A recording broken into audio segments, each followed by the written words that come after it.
Okay then YouTubers, so question is, what am I doing today? It's kind of a bit of a chemistry experiment. Also it might help you out if you've never done anything sous vide before. I'm going to cook some sous vide steak. I'm going to either do a few videos or I might patch them all into one. Not quite decided yet. So what am I going to do? Well, it's really simple. Okay, we start with the bag. This is an IKEA bag. It's one of their 4.5 litre Ziplocs. So I'm just going to do, so imagine I've got my 4 steaks. I'm going to imagine what salt I need to season. So let's start with a bit more than that. So nice sea salt, some fresh, drop that in the bag, simple as that. Push my hand off. Black pepper, again, you're going to add some more at the end, but this just gets a little bit of flavour going. You could also add a bit of mustard. I think we will add a touch of mustard, just again, it just helps with this here, but we can do the mustard at the end. So there you go, black pepper, put it in, and then I could use fresh garlic. Actually, garlic powder is quite neat, so a little bit of garlic powder as well. So everything's in the bag ready to go, and then all I'm going to do is sort out my steaks. So I've got to get them out the packaging. So this is just British beef. Now the reason that I'm doing sous vide, it's not an expensive steak, it's a rump steak, okay, come from a well-known supermarket, British beef, 21 days matured, but generally rump steak can be known for being a bit chewy. Thing is, once we've sous vided it, actually it's going to be quite incredible. Let's just lay them all out.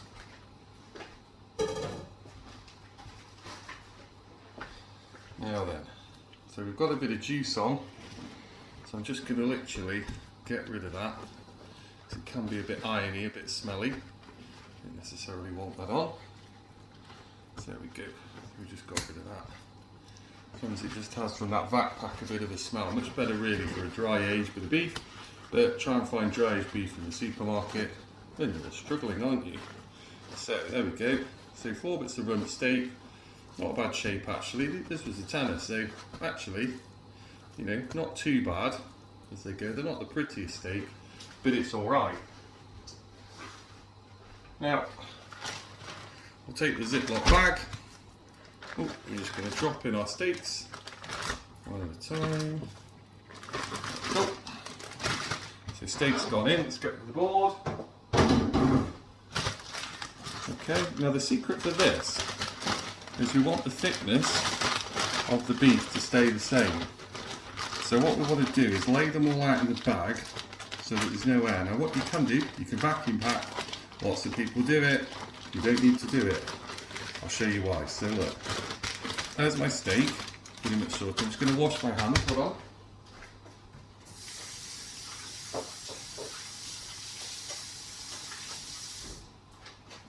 Okay, because what I don't want to do is have stuff on the outside of the bag that should be inside the bag. So look, this is the beauty with IKEA. So what I do, get it pushed right down, and we partly seal the bag. So if you look, so I seal it all the way, and then what I can do is just open it slightly, and then we'll give it a dummy run. So if you look, still not got all the air out there, have I? It doesn't need to be perfect, it needs to be pretty damn good. So if we go again, you can see actually it's almost backpack there, but we can go a bit further, push it down, right down, push it down, get it to fill all those spaces, we'll go over, nice and tight, and then we seal it. And there we go. So that is basically your step for sealing the meat. Okay. Now then, let's see if I can make a bit of room. So move this board. Put the meat there. Now I've already got my sous vide running. Let's move it over. So this is quite clever. So this is the Anova sous vide. So you can see it there. It's like a stick. And you'll see if I take my little lid off, that's just a saucepan. It's as simple as that. Okay, so I can I'll move it out a bit so you can see. So I can set the temperature to what I want. So I've got it at 131 Fahrenheit, they only do Fahrenheit. You can convert it to C. That's our temperature. We're going to do an hour and 45. So I'm just going to literally drop my meat in.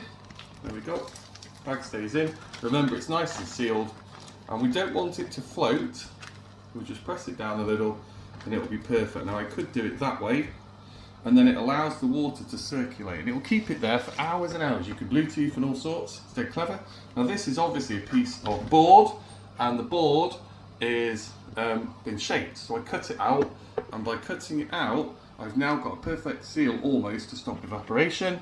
And then what I usually do is I just put a couple of towels around the edge, and these towels just keep that warmth in to help it out. But it works brilliantly. So we're going to come back in an hour and 45, and then we're going to look at our steak.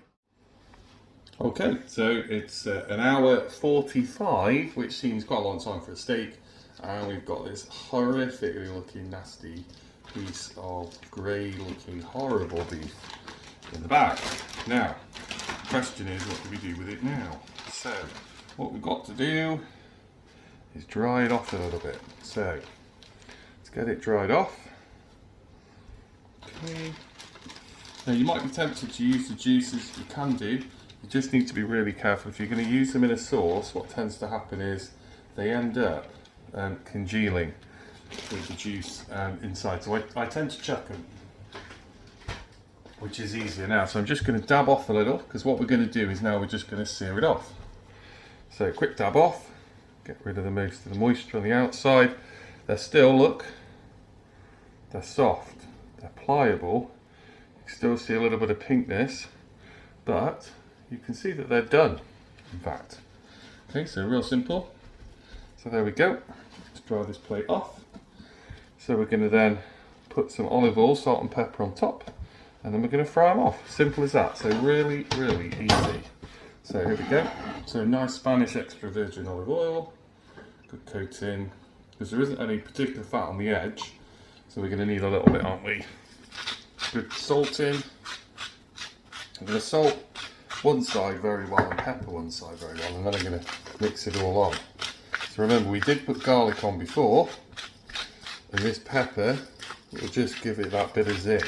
So really straightforward, and we'll just work that round to give it a bit of a coating on both sides, and then it's just a quick sear. That's all we're doing. We're just going to sear it, nothing more, just a nice sear, and that will just do what we want. So there we go. So I'm going to go over to the pan.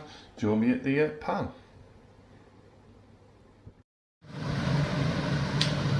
Okay, so we're back at the pan. You can hear I've got the extractor fan on, and my pan, see, look, lovely and hot to sear it.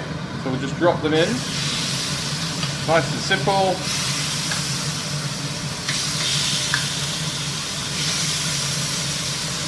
Start the timer. So we're just trying to seal it now. I'm going to drop that olive oil on the top. Just remember, there's no fat, particularly on this meat. There we go.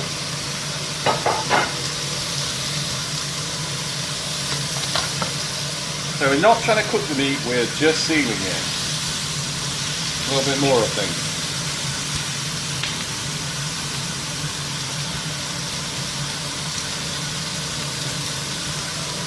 So I've had about 30 seconds.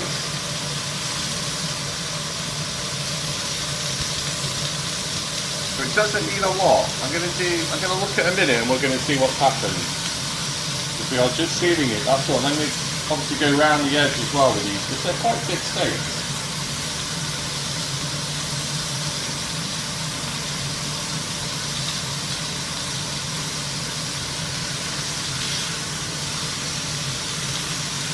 So that's a minute. I think we'll have a little bit more.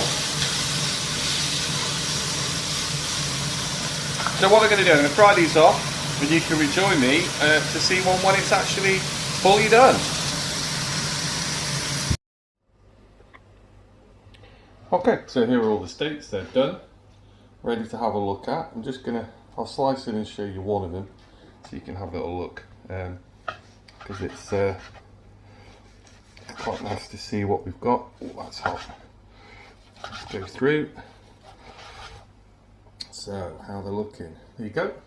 So perfectly cooked, juicy still, but cooked through. So there you go. That is the result of a sous vide rump steak, and it will be much more tender because some of that connective tissue has been broken down by the process. That was an hour and 45. Maybe I could have done 2 hours, but it's up to you. So give it a go.